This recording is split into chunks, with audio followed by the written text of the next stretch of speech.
Pukul 6 waktu Indonesia Tengah, Radio Republik Indonesia ND menghadirkan Warta Berita.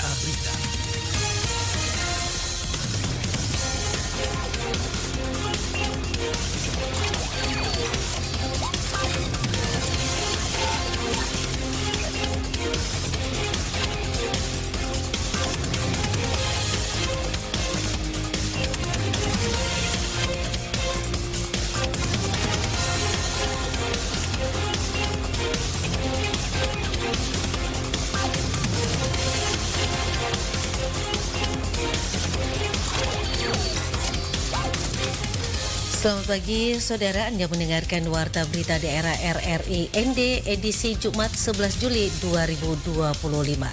Sari berita, Bupati ND minta Dishub tekan kebocoran PAD daerah. Sebanyak 26 desa di Lembata kesulitan air bersih akibat erupsi Lewotolog. Bersama saya Joanna Bara, inilah berita selengkapnya.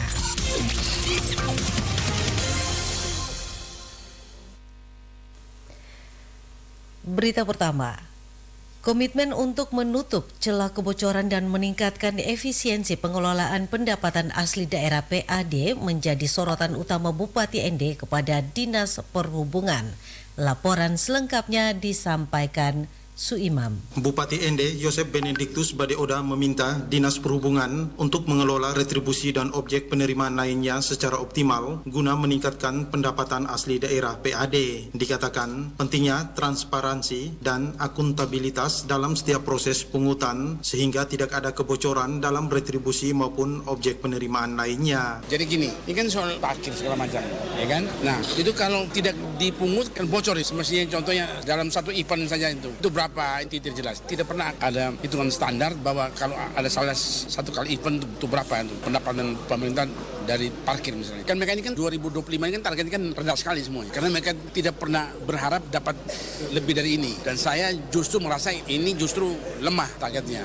Harus lebih tinggi. Jadi sistemnya diperbaiki, orang-orang yang juga diperbaiki, dan kemudian alat-alat juga, penunjangnya juga harus diperbarui gitu. Ditambahkan, Dinas Perhubungan merupakan salah satu OPD strategis yang memiliki potensi besar dalam mendongkrak PAD, baik dari sektor perparkiran, terminal, jasa angkutan maupun pelayanan perizinan. Oleh karena itu, perlu adanya perbaikan sistem dan pengawasan yang ketat. Menanggapi hal tersebut, Pelaksana Tugas PLT Kepala Dinas Perhubungan Kabupaten ND, Ibrahim, menyatakan komitmennya untuk menindaklanjuti arahan Bupati dengan langkah konkret dan akan membenahi semuanya agar tidak terjadi kebocoran-kebocoran lagi. Jadi disampaikan Bupati dalam hal ini menghimbau kepada kami, terus pimpinan PLT bisa menghimbau kepada Kabid dalam hal ini yang melaksanakan kegiatan ini. Jangan sampai ada kebocoran-kebocoran hal ini terjadi. Sampai pada hari ini, kita sekarang pengujian itu sistem pakai alat semua. Semua pembayaran pakai alat semua, pakai non-tunai semua. Tidak ada istilah tunai lagi. Karena apa? Jangan sampai terjadi hal seperti Bupati sampaikan, kebocor-kebocoran. Hal itu kita yang kita jaga. Maka kami coba bekerja sama dengan Bank BPD setempat untuk supaya melakukan hal ini supaya jangan terjadi kebocoran. Nah, ini yang kita sudah berlakukan selama 2 tahun ini berjalan. Untuk kebocoran tidak mungkin hal ini terjadi. Ia melanjutkan, pihaknya akan melakukan evaluasi menyeluruh terhadap sistem pemungutan retribusi yang ada, sekaligus memastikan setiap petugas di lapangan bekerja sesuai dengan aturan yang berlaku sehingga PAD dari sektor perhubungan benar-benar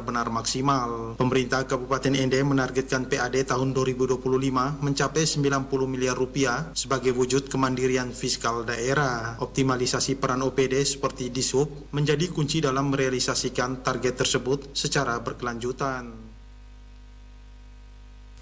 Berita selanjutnya, sebanyak 26 desa di Kabupaten Lembata saat ini mengalami kesulitan air bersih akibat erupsi Gunung Ile Lewotolog. Kami ulangi, akibat erupsi Gunung Ile Lewotolog. Laporan selengkapnya disampaikan Lady Badin.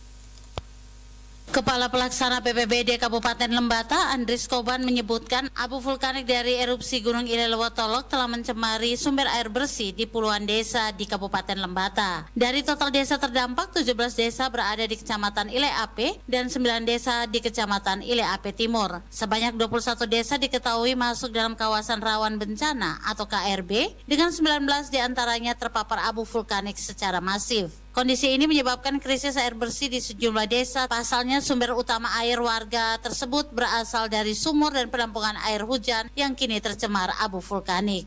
Abu vulkaniknya itu hampir merata di 21 desa.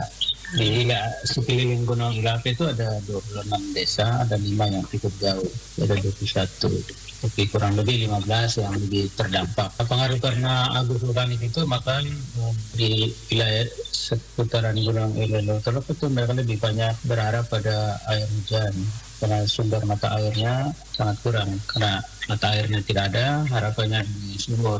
Jadi tampungan-tampungan air hujan dan sumurnya itu yang terkena abu vulkanik. Pihak BPBD Lembata saat ini terus menyuplai bantuan air bersih secara bergantian ke desa-desa terdampak abu vulkanik tersebut. Namun upaya distribusi ini terkendala karena dari 16 tangkai air yang dimiliki BPBD, sebagian dalam kondisi rusak dan tidak beroperasi. Pihaknya juga berharap keterlibatan pihak swasta untuk berkolaborasi dalam membantu mengatasi kesulitan air bersih. Dari pihak swasta untuk bisa membantu masyarakat dalam support air bersih, karena kerja penanggulangan bencana kan tidak pemerintah saja, tapi juga dengan unsur LSM, masyarakat, swasta, media, akademisi, dan lain-lain. Kami sedang membangun kolaborasi untuk mensinergikan semua sumber daya untuk membantu di sana. Gunung Ilelewotolok saat ini masih berada pada level 3 atau siaga. Aktivitas vulkanik disebut fluktuatif, meski saat ini terpantau mulai mereda pasca erupsi terakhir. PVMBG juga merekomendasikan agar tidak ada aktivitas dalam radius 3 km dari puncak gunung. RRI ND, Lady Badin melaporkan. Kenaikan harga sejumlah komoditas pangan dalam beberapa hari terakhir mulai dikeluhkan pedagang dan pembeli di Pasar Mbongawan di Kabupaten Ende. Laporan Uci Rahmawati. Harga tomat yang sebelumnya dijual Rp15.000 per kilogram kini naik menjadi Rp25.000. Sementara cabai rawit melonjak dari Rp50.000 menjadi Rp70.000 per kilogram.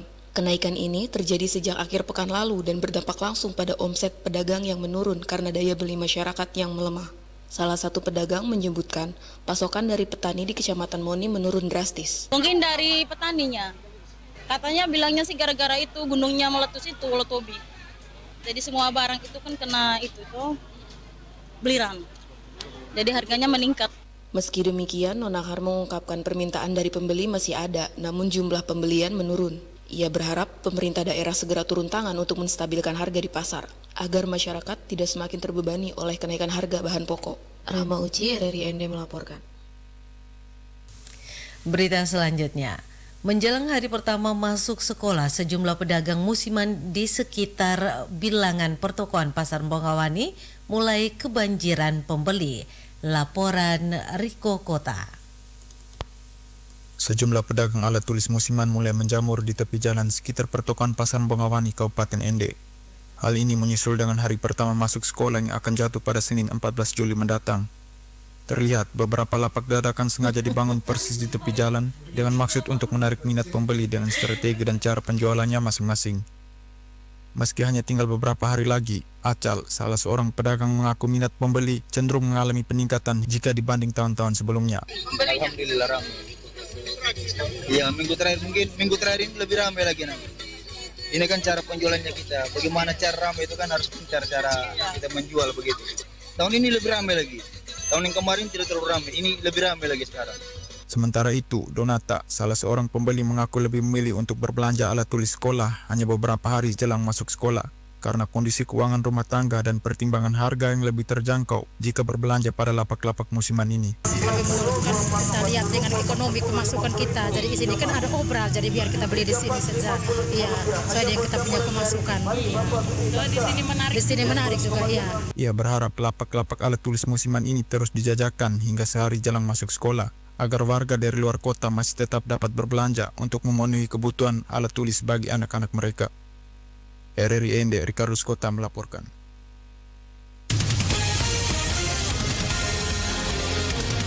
Anda sedang mendengarkan Warta Berita RRI ND.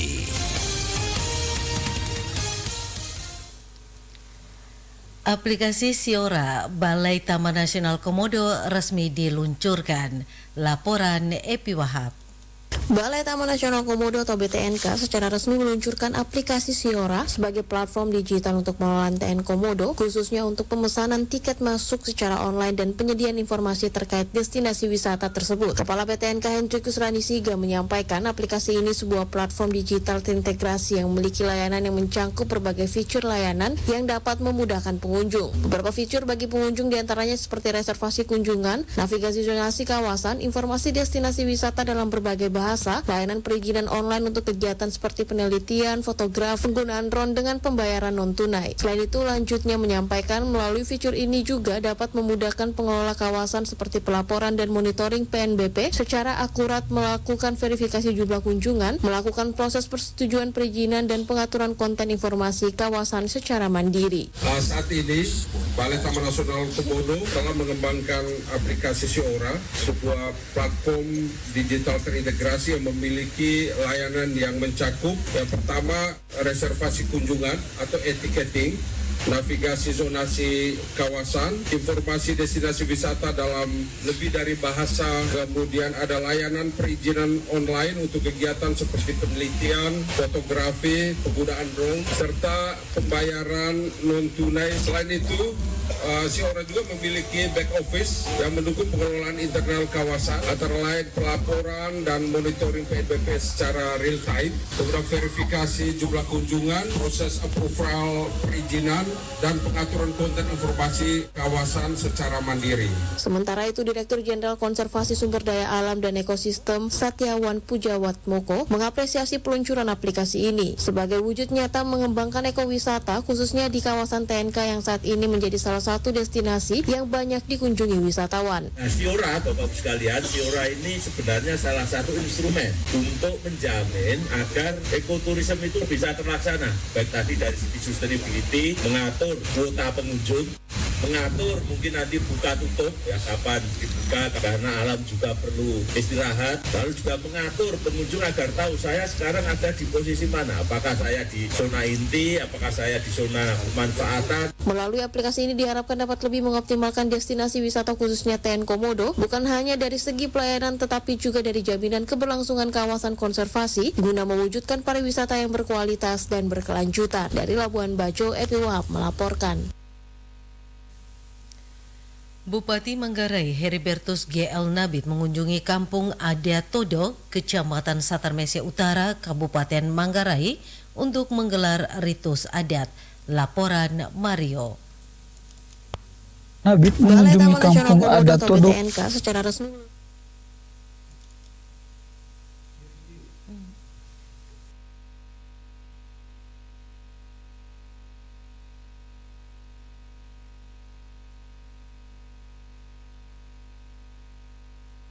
Kampung Adatodo, Kecamatan Satarmese Utara, Kabupaten Manggarai pada Selasa 8 Juli 2025. Kunjungan ini bertujuan untuk menggelar ritus caca selek di Kampung Adatodo, kampung asalnya pada Rabu 9 Juli 2025.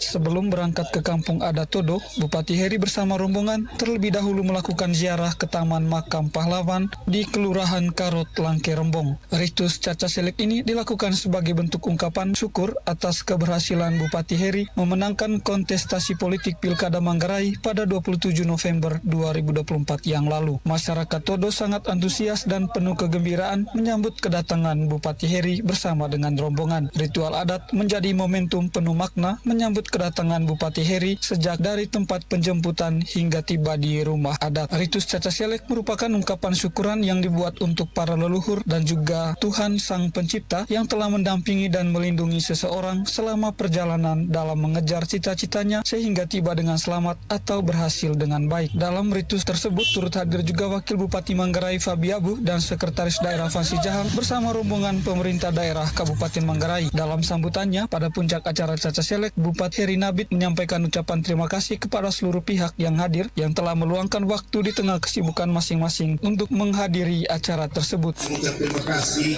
kepada kita semua. Terima kasih banyak untuk kebersamaan kita. Kita tahu menang pilkada ini adalah sesuatu yang puluhan tahun kita rindukan bersama. Yang ada di dalam sanubari, ada jauh di dalam hati kita masing-masing. Mulai dari yang muda sampai yang tua.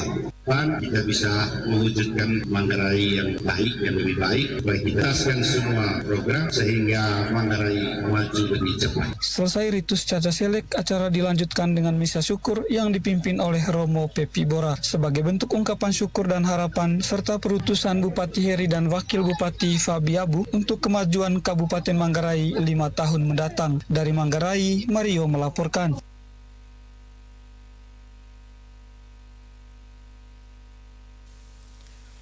Pelaku usaha mikro kecil dan menengah UMKM di Kabupaten Nagekeo memanfaatkan media sosial sebagai sarana pemasaran yang murah dan efektif berbagai produk kreasinya. Laporan selengkapnya disampaikan Ferry Soo. Dengan memanfaatkan internet dan media sosial, pelaku usaha mikro kecil dan menengah UMKM di Kabupaten Nagekeo memasarkan berbagai produk kreasinya secara online. Francisca Lodo, pengusaha kreatif Percatenun yang sukses memasarkan berbagai produk kreasinya secara online, mulai dari anting, kalung, dompet hingga gaun pengantin berbahan tenun ikat khas NTT, kepada RRI mengatakan teknik pemasaran digital atau digital marketing menjadi senjata utamanya dalam menjangkau konsumen lebih luas. Produk Percatenunnya kini tidak hanya diminati di wilayah Nagekeo, tapi juga telah merambah pasar di Ende, Bajawa, Labuan Bajo, bahkan hingga ke Kupang, Kalimantan, dan Jakarta. Media sosial ini kan sangat memudahkan gitu Pak. Itu memang harus dimanfaatkan Pak, apalagi tidak hanya kalangan dewasa, tetapi anak-anak pun itu sudah mampu menggunakan media sosial. Jadi bagaimana kita pelaku UMKM ini memanfaatkan momen-momen ini. Kalau penjualannya sendiri, puji Tuhan selama ini penjualannya di dalam kabupaten sendiri, juga ke kabupaten tetangga seperti Ende, Bajawa, Labuan Bajo juga kami jualkan. Nah, tidak hanya di dalam Flores sendiri, tetapi juga sudah bisa merambah ke luar daerah seperti ke Kupang, Kalimantan, bahkan sampai Jakarta. Berkat ketekunan dan inovasinya, usaha yang ia rintis kini sudah mampu mempekerjakan 4 orang tenaga kerja. Setiap bulan ia mengantongi penghasilan hingga 5 juta rupiah. Francisca berharap para pelaku UMKM lainnya di Nagekeo juga bisa memanfaatkan media sosial sebagai sarana pemasaran yang murah dan efektif. Selain bahwa kita menjualnya secara online, memanfaatkan media sosial itu juga sesuai pesanan-pesanan. Jadi kalau dirata-ratakan penghasilan dalam sebulan dibagi dengan tenaga kerja yang saya pekerjakan ada 4 orang, bahwa kita mampu meningkatkan pendapatan ekonomi mereka juga, kayak kita sendiri, mereka juga, dan kita mampu membuka lapangan pekerjaan bagi mereka. Itu kalau kisarannya sekitar 5 jutaan per bulan. Meski begitu, ia mengingatkan bahwa peran pemerintah daerah dan lembaga pendukung seperti Dekranasda sangat penting. Menurutnya, selain promosi, pelaku UMKM juga membutuhkan pelatihan berkelanjutan untuk meningkatkan kualitas produk dan keterampilan dalam manajemen usaha. Pertumbuhan UMKM di Nagekeo saat ini menunjukkan tren yang menjanjikan, namun keberlanjutan dan daya saing usaha sangat bergantung pada sinergi antara pelaku usaha, dukungan pemerintah, serta pemanfaatan teknologi digital secara maksimal. RRI Ende Ferry Soo melaporkan. Berita terakhir. Pemerintah Kelurahan dan Masyarakat Kelurahan Potulando, Kecamatan Ende Tengah, Kabupaten Ende, menyatakan dukungan terhadap rencana kenaikan tarif air minum yang dirancang Perumda Air Minum Tirta Kelimutu Ende. Laporan Rovinus Wula. Dukungan tersebut muncul dalam sesi dialog pada kegiatan sosialisasi yang digelar Perumda bersama Forum Pelanggan pada Kamis 10 Juli 2025. Sosialisasi tersebut merupakan bagian dari upaya Perumda untuk menjaring masukan masyarakat sebelum tarif baru ditetapkan. Sekretaris Lurah Potulando, Haningsi, mengapresiasi langkah Perumda yang membuka ruang dialog bersama warga. Ia menekankan pentingnya peningkatan kualitas layanan bersamaan dengan penyesuaian harga. Camat Ende Tengah Yovan Pasa juga mengingatkan agar kenaikan tarif tidak membebani masyarakat. Menurutnya, tarif baru perlu diperhitungkan secara matang dengan mempertimbangkan kondisi ekonomi lokal. Ia berharap Perumda tetap mengedepankan prinsip keadilan dan pelayanan yang merata. Pusat daerah kita dibutuh melalui POPLD, di mana bisa memberikan kita informasi-informasi. Jadi pengambilan keputusan itu tidak sepihak, bukan dari atas langsung mengambil langsung total, tidak. Tetapi melihat hasil dari sosialisasi kita ini.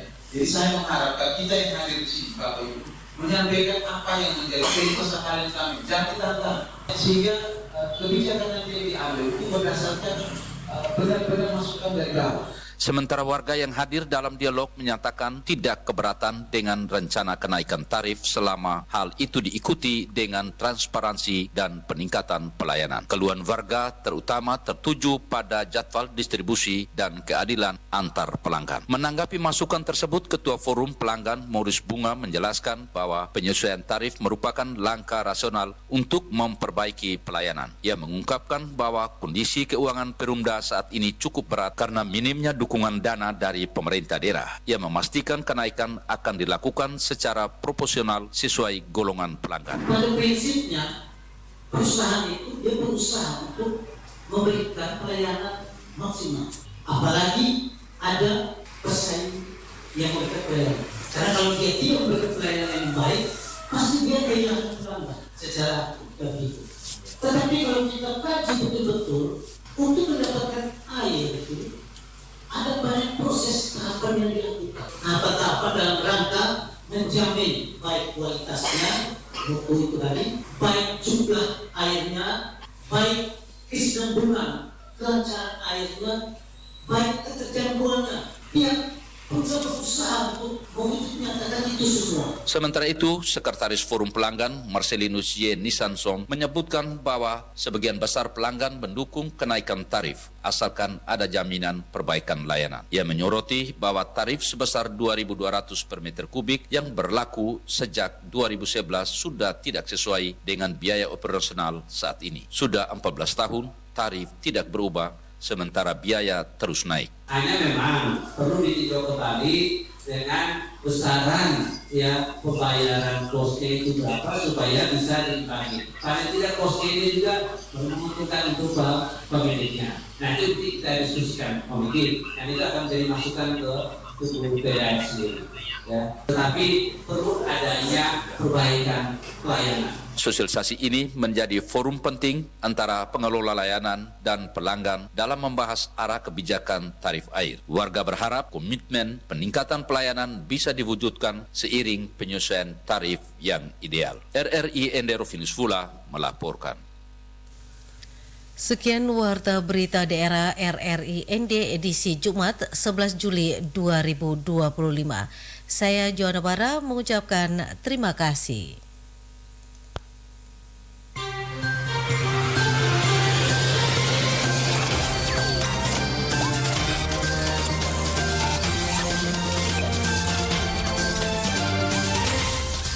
Terima kasih Anda telah mengikuti Warta Berita RRI ND.